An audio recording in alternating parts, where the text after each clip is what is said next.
السلام علیکم ناظرین، آج ہم بات کریں گے ایک مشہور پاکستانی کمپنی کی، وزیر علی انڈسٹری۔ ایک وقت کی بات ہے، ایک بادشاہ بہت پریشان تھا۔ اس کا خزانہ خالی ہو چکا تھا، سلطنت کے خرچے بڑھتے جا رہے تھے لیکن آمدنی کم ہو رہی تھی۔ بادشاہ نے اپنے تمام وزیر کو بلایا اور کہا، جو وزیر میرے خزانے کو دوبارہ بھر دے گا وہی میرا سب سے قریبی مشیر بنے گا۔ سب وزیروں نے بڑے بڑے منصوبے بنائے لیکن سب ناکام ہو گئے۔ آخر میں ایک عقل مند وزیر آیا، اس نے کہا، بادشاہ سلامت، پہلے ہمیں یہ سمجھنا ہوگا کہ نقصان کیوں ہو رہا ہے۔ جب تک ہم اپنی کمزوریوں کو نہیں پہچانیں گے ہم کچھ ٹھیک نہیں کر سکتے۔ اس نے حساب کتاب چیک کیا، خرچ کم کی گئی، کام کرنے کے طریقے بدلے اور چند مہینوں میں خزانہ دوبارہ بھر گیا۔ بادشاہ بہت خوش ہوا اور اسے وزیر اعظم بنا دیا۔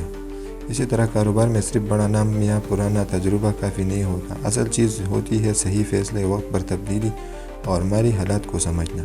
آج ہم جس کمپنی کا جائزہ لیں گے، وزیر علی انڈسٹری، وہ بھی ایک وقت میں منافع بخش تھی لیکن پھر اس کی مالی حالت کیسے خراب ہوئی یہ جاننا ضروری ہے، تو آئیے ویڈیو کا آغاز کرتے ہیں۔ وزیر علی انڈسٹری کی مالی حالات پر، خاص طور پر سال 2003 سے لے کر 2009 تک۔ یہ کمپنی عوامی لمیٹڈ ہے، یعنی اس کے شیئرز کراچی اور لاہور اسٹاک ایکسچینج میں درج ہے۔ اس کا کاروبار گھی اور کوکنگ آئل بنانا اور بیچنا ہے۔ اس کا مشہور برانڈ ہے تلو کوکنگ آئل۔ کمپنی کو 1992 میں پرائیویٹائز کیا گیا تھا، اس کے بعد نئی مالکان نے اس کو سنبھالا۔ سال 2005 اور 2006 میں کمپنی کا منافع بہتر ہوا، گروس پرافٹ میں 14.5% اور 16.8% اضافہ ہوا، لیکن پھر خام مال کی قیمتیں، بجلی، ٹین پلیٹ اور فیول مہنگے ہونے سے کمپنی کی حالت خراب ہونے لگی۔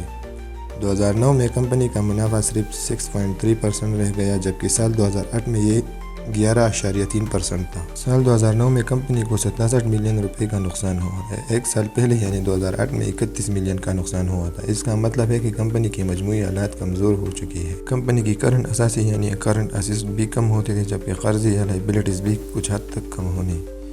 اس سے کرنٹ ریشو کی ہو کر 81.4 تک آ گیا۔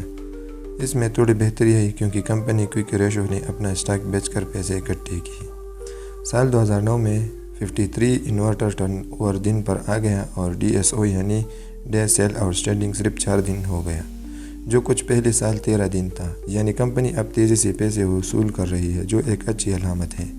لیکن ROA یعنی ریٹرن آن اسیٹس سال 2009 میں 13.1% ہو گیا، جو کہ 2008 میں 6.1% تھا۔ یہ ظاہر کرتا ہے کہ کمپنی کی اثاثی بھی اتنی کارکردگی نہیں دکھا پا رہی ہے۔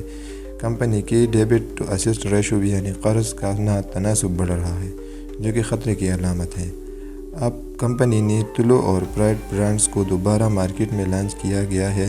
ایک نئی مارکیٹنگ مہم شروع کی گئی ہے تاکہ سیلز کو بڑھایا جائے اور نقصان کو کم کیا جا سکے۔